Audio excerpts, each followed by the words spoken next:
Hi everyone, welcome to lesson 2 of the chase, so let's get on with it. Okay, just like yesterday, you may want to recap this video. If you feel confident with the story already, we'll move right on. If you do want to recap it, pause the video now. You'll find the link on our Class Dojo story. Okay, so I'll give you a few seconds to pause if you want to. Now, we recapped this story yesterday. Yesterday we were talking about the part of the story where night fell upon Paris. Today we're on key event 2, where a traveller family tried to flee Paris by boat. We're going to be looking at writing character description. So, first things first, if you haven't done so already, take a few minutes now to pause the video and get your inspirations page ready.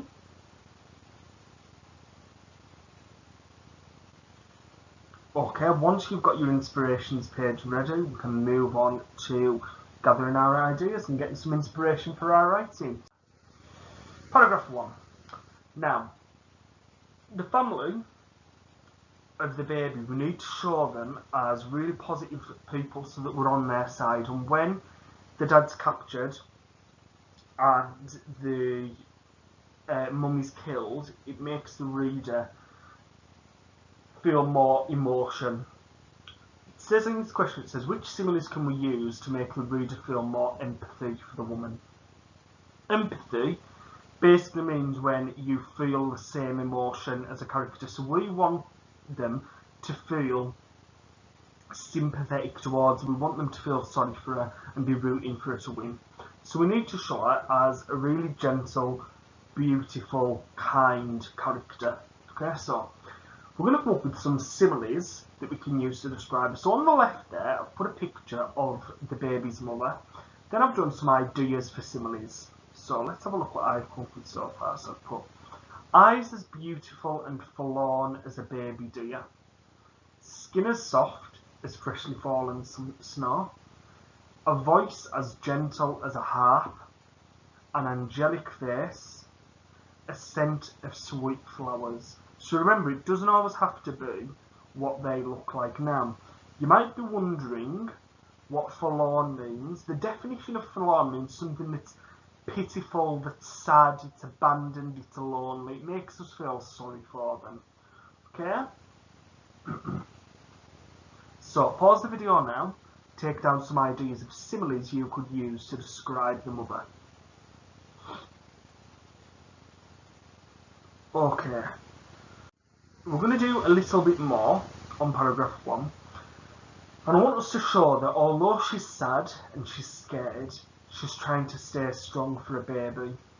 So how can we show, how can we infer, what clues can we give, what might she do that shows she's trying to stop herself from crying? So I've put some pictures in. I've got a man biting his lip, a baby scrunching her eyes up, scrunching her face from biting her fingernails, a woman covering her eyes, someone clenching the fist, pinching themselves, almost tearing their hair out. And I've taken some of these ideas and put them onto my inspirations page.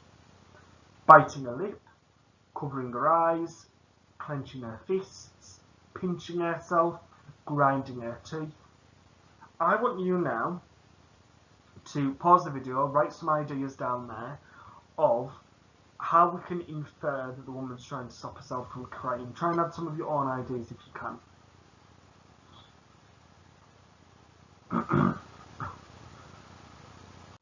Okay guys, we're going to move on to paragraph 2 now. So, now I want to show that they're moving silently, so to describe the way that they're moving. We don't just want to describe the senses, we want to make them come alive. And I want to show that they're being sneaky and stealthy, they're trying to escape. So, I want us to think of similes to show how quiet they are. So I've put some pictures up as a stimulus there. So the ideas I come up with, as silent as a mouse's footsteps, as silent as a falling raindrop, as silent as a fresh snowflake, as silent as an owl's wings taking flight, a twilight beam of moonlight, a flickering flame. Pause the video now, write down some ideas for what similes we can use. to show that the family are being silent. Okay? Off you go.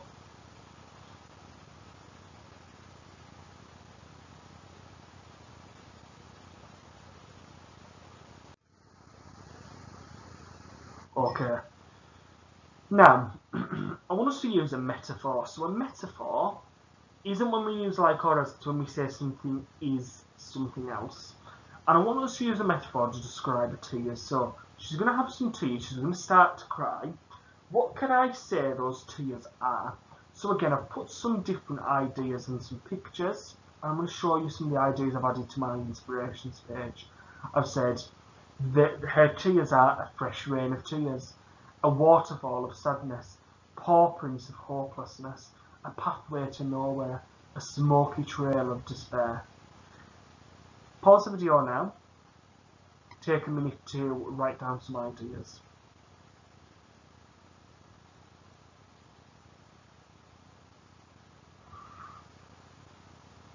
Okay, let's go on to paragraph 3. So, now what I want to do is we want to come to the father. I want us to infer that the father is upset and scared. So, and remember, inference is just about giving clues as to how the character's feeling. So, I've said his voice cracked, his hands were shaking, his forehead was covered in frown lines. A single tear trickled down his cheek. His face was as pale as the moon. Just think about it for a moment. When you're sad, if you're about to cry, what clues would give that away? How would I be able to spot you about to cry? Pause the video now, add some of these ideas onto your inspirations page.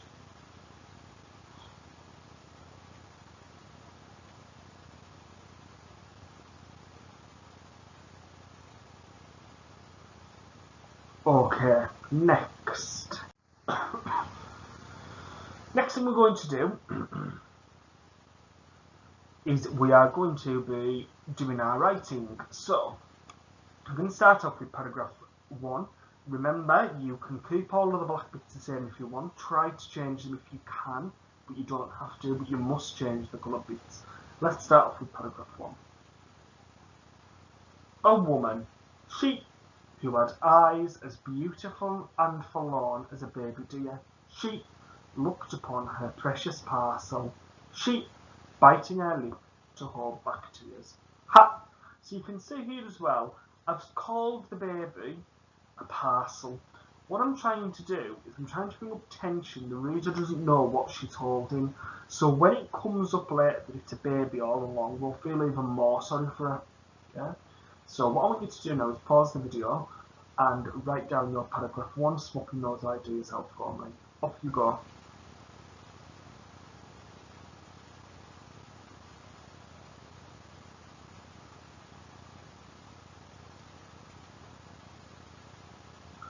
Okay, let's go on to paragraph 2. As quiet as the patter of a mouse's footsteps, she whispered a sweet lullaby, she enchanting the city to stand still. Ha! All the while, her face was watered with the rain of fresh tears. Ha! So there. What you can see I've done there is I have, at the end, instead of saying as fresh as tears or as fresh as rain, I've said what they actually are, to use a metaphor. So pause the video now, have a go at writing paragraph 2.